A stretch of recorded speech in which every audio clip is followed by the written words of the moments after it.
Trevor the traction engine was enjoying his work in the Vicarage Orchard, birds were singing and apples were ripening on the trees. It was a lovely day. "Hello, Trevor," said James. "You look as bright and cheerful as my red paint." "Oh, I am," replied Trevor. "What's that noise?" "It's the bees," laughed Trevor. "They're all in these boxy things called beehives. I'm taking them to the station. The vicar says his bees make good honey, and he's giving some of them to his friends." Just then, BoCo, the diesel engine, hummed in. "Take care, you two. Don't make the bees angry. They might sting you." James didn't like being told what to do by a diesel, and he buzzed away. "Goodbye, Trevor," called BoCo, and set off to see Duck at the next station. Bill and Ben, the tank engine twins, were busy arranging cars, but they scampered off when they saw BoCo. "I remember the first time I met those two," laughed BoCo. "They nearly made my eyes pop out. Edward soon put a stop to their games." "Edward is the only one who can keep Bill and Ben in order," chuckled Duck.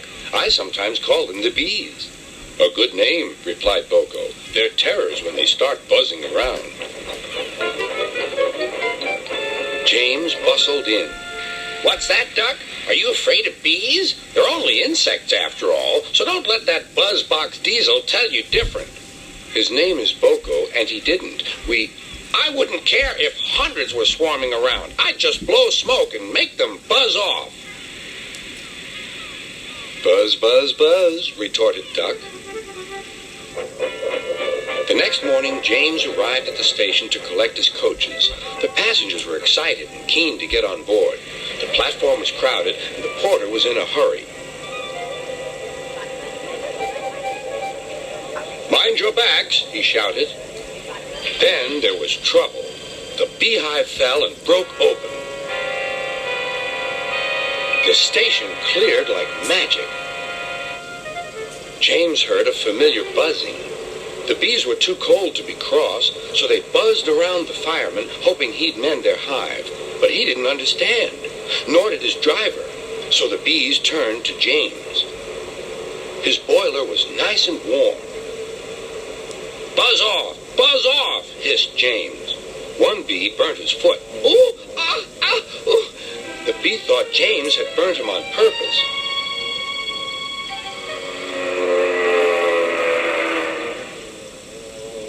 So it stung James right back on the nose. "Eee!" whistled James. He had had enough. So had his fireman and driver. They didn't notice till too late that they had left all their coaches behind. They tried everything to get rid of the bees. First they spun on the turntable, but to no avail. They tried washing them off, but the bees clung harder to James's warm boiler. Then they tried smoking them off by going through a long tunnel, but still the bees wouldn't go away. "It's no good, James," said his driver. "We'll just have to go back to the orchard and fetch another hive."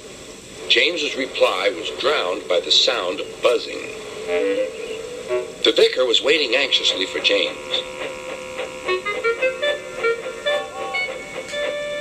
When he arrived, the bees swarmed straight into their new home.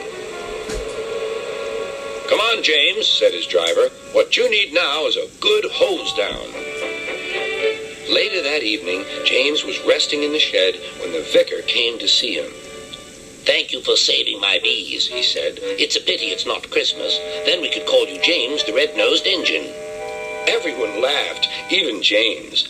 But instead, they decided to call James the Bee's Knees, which means they thought he was more useful than ever.